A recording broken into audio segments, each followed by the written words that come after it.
Hello, இப்போ நம்ம பார்க்க போற miscellaneous problem in sequence and series chapter என்னன்னு பார்த்தா இது ஒரு ப்ரூஃப் பேஸ்டு ப்ராப்ளம் தான். ஸோ ப்ரூஃப் பேஸ்டு ப்ராப்ளம் எதை யூஸ் பண்ணி அப்படின்னு பார்த்தா ஜியாமெட்ரிக் சீரிஸ் கான்செப்டையும் குவாட்ரேட்டிக் ஈக்குவேஷன் கான்செப்டையும் யூஸ் பண்ணி சால்வ் பண்ணக்கூடிய ஒரு ப்ரூஃப் பேஸ்டு சம். பார்க்கலாமா?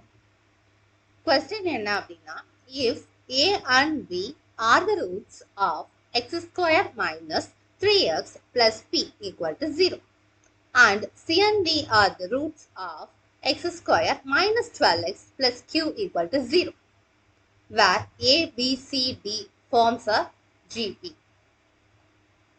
ரெண்டு குவாட்ரேட்டிக் ஈக்குவேஷன் கொடுத்துருக்காங்க.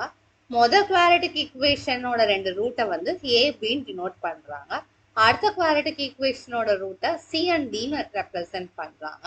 இந்த ஏ பி சி டி இந்த நாலும் சேர்ந்து இந்த வரி இந்த லைன்ல ஏக்கு அடுத்து பி, பிக்கு அடுத்து சி, சிக்கு அடுத்து டி இந்த மாதிரி ஃபார்ம் பண்ணும்போது ஒரு ஜிபியை ஃபார்ம் பண்ணுதுன்னு சொல்றாங்க.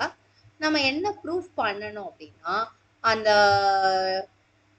ரெண்டு குவாட்ரேட்டிக் ஈக்குவேஷன்ல பி கியூன்னு ரெண்டு டேர்ம் இருக்குல்ல, அதை யூஸ் பண்ணி Q plus P into is to Q minus P, that is ratio of Q plus P to Q minus P is ratio of 17 to 15 அப்படின்னு வந்து நம்ம ப்ரூஃப் பண்ணணும்.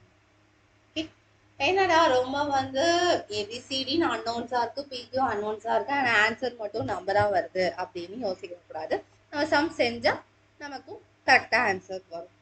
ஸோ இதில் நமக்கு பார்க்க வேண்டிய கான்செப்ட் ஃபர்ஸ்ட் என்னன்னா வந்து குவாட்ரேட்டிக் ஈக்குவேஷனுடைய ஸ்டாண்டர்ட் ஃபார்ம் பார்க்கணும். அதாவது இந்த எக்ஸ் ஸ்கொயர்ட் அப்படின்னு வச்சு எழுதும் போது அதையும் ரூட்டையும் லிங்க் பண்ற மாதிரி, குவாட்ரேட்டிக் ஈக்குவேஷனையும் அதோட ரூட்ஸையும் லிங்க் பண்ற மாதிரி என்ன கான்செப்ட் தெரியும்னா x square minus sum of the roots into x plus product of the roots.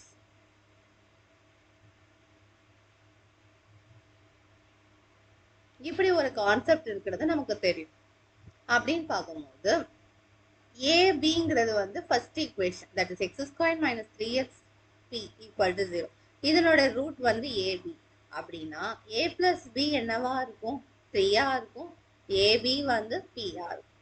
Okay, அதே மாதிரி செகண்ட் ஈக்குவேஷன் வச்சு பார்க்கும்போது x square minus 12x plus q equal to 0. So c plus d என்னவா இருக்கும்? 12ஆ இருக்கும். அண்ட் சிடி வந்து கியூவா இருக்கும். Okay, இப்போ நெக்ஸ்ட் கான்செப்ட் என்ன போட்டுருவோம்னா ஏபிசிடி இந்த நாலும் வந்துட்டு ஆர் இன் ஜிபி அப்படின்னு கொடுத்துருக்காங்க. ஓகே, இப்போ அப்படின்னா என்னவா இருக்கும்? AR AR square AR cube அப்படி ஃபார்மேட்ல இருக்கும். ஓகே, இப்போ என்ன பண்றோம் அப்படின்னா பியோட வேல்யூ என்ன, கியூவோட வேல்யூ என்ன அப்படிங்கிறத வந்து இதை யூஸ் பண்ணி திஸ் என்ன கண்டுபிடிக்கிறோம்? Find the value of p and q கண்டுபிடிக்கும். சரியா? இப்போ பியோட வேல்யூ இஸ் ஏபின்னு பார்த்துருக்கோமா? ஏவோட வேல்யூ என்ன? இங்கே ஏ. பியோட வேல்யூ ஏஆர். ஸோ ரெண்டையும் மல்டிபிள் பண்ணால் a square times r. Okay, கியூவோட வேல்யூ பார்த்தோம்னா c d, that is a r square a r q. So a r power 5, a square r power 5. So இப்போ வந்து பி என்னன்னு தெரிஞ்சிச்சு, கியூ என்னன்னு தெரிஞ்சிச்சு. இப்போ நம்ம வந்து என்ன வச்சு கண்டுபிடிக்கணும்னா இந்த a plus b c plus d இதை யூஸ் பண்ணி நம்ம வந்து ஏவை கண்டுபிடிக்க முடியுதா இல்லை ஆர் கண்டுபிடிக்க முடியுதா அப்படின்னு செக் பண்ணலாம். ஓகே, நெக்ஸ்ட் பேஜ் போயிருக்கலாம். So a plus b equal to 3 அப்படின்னு பார்த்துருக்கோம். ஸோ ஏ பிளஸ் பி, பியோட வேல்யூ என்னன்னு பார்த்தோம்? ஏஆர்னு பார்த்தோம், 3. ஸோ ஏவை காமனாக வெளியிட்டா 1 × 1 + r = 3. அதே மாதிரி வேற என்ன நமக்கு தெரியும்? சி பிளஸ் டி வந்துட்டு 12ன்னு தெரியும். ஸோ இதில் நம்ம வந்து தெரிஞ்ச வேல்யூ சப்ஸ்டியூட் பண்ணோம்னா AR square plus AR cube is equal to 12. ஏவை காமனாக வெளியெடுத்துடலாம். அண்ட் தென் வந்துட்டு வெளியே எடுத்தோம்னா ஆர் ஸ்கொயர் பிளஸ் ஆர் கியூப்னு வரும். இப்போ ஆர் ஸ்கொயர்டை காமனாக வெளியே எடுத்துடலாம். So 1 plus R into R square equal to 12. இப்போ ஏ இன்ட்டு 1 பிளஸ் ஆர் வந்து இங்கே இருக்கா 3ன்னு. ஸோ இந்த 3யை கொண்டு போய் இங்கே சப்ஸ்டியூட் பண்ணும். 3 times r square is equal to 12. R square is equal to 4. So இப்போ நம்ம எதை யூஸ் பண்ணிக்கிறோம்? ஆர் ஸ்கொயர் ஈக்குவல் டு 4ஐ யூஸ் பண்ணிக்கிறோம். இப்போ q plus p divided by q minus p இதனோட வேல்யூ கண்டுபிடிக்கிறோம். இப்போ q plus p q ஓட வேல்யூ என்னன்னு சொல்லியிருந்தோம், பார்த்தா தான் தெரியும். Okay, a square r power 5, a square r power 5. p ஓட வேல்யூ a ஸ்கொயர் r, கீழே அதே இது minus a square r power 5 minus a square r. இதுல வந்து எதை காமனா வெளியே எடுக்கலாம்? a ஸ்கொயர்டை காமனா எடுக்கலாம், r காமனா வெளியே எடுக்கலாம். So r power 4 plus 1 a square r, r power 4 minus 1. இப்போ r பவர் இப்போ a ஸ்கொயர் கேன்சல் ஆயிடும். நமக்கு கிடைக்கிறது r power 4 plus 1, r power 4 minus 1.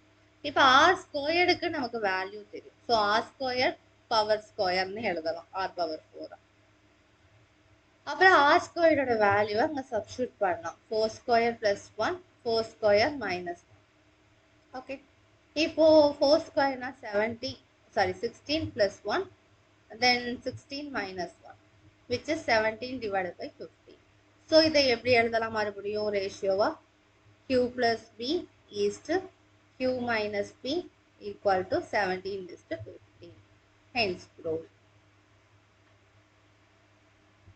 So இந்த கொஸ்டினை பொறுத்த வரைக்கும் ஃபர்ஸ்ட் நம்ம யூஸ் பண்ணக்கூடிய ப்ராப்பர்ட்டி வந்துட்டு குவாட்ரட்டிக் ஈக்குவேஷனுக்கும் ரூட்டுக்கும் உள்ள ரிலேஷன் என்ன, செகண்ட் வந்துட்டு ஏபிசிடி ஜிபியா இருந்ததுன்னா அது என்ன ஃபார்மேட்ல இருக்கும், அப்புறம் வந்து அந்த பிக்கும் கியூக்கும் வேல்யூ கண்டுபிடிக்கணும். அதே மாதிரி a plus b equal to 3 and c plus d equal to 3 அதை ரெண்டையும் யூஸ் பண்ணி ஆர் ஸ்கொயரோட வேல்யூ கண்டுபிடிக்கிறோம். அப்புறம் அதெல்லாம் கொண்டு போய் p plus q and p minus q, that's q minus p அதில் சப்ஸ்டியூட் பண்ணி தேவையானதை காமனாக எடுத்து ஆர் ஸ்கொயர்டு வேல்யூவை அப்ளை பண்ணுனா நமக்கு ஆன்சர் கிடைச்சிரும் 17:15. Okay okay, thank you.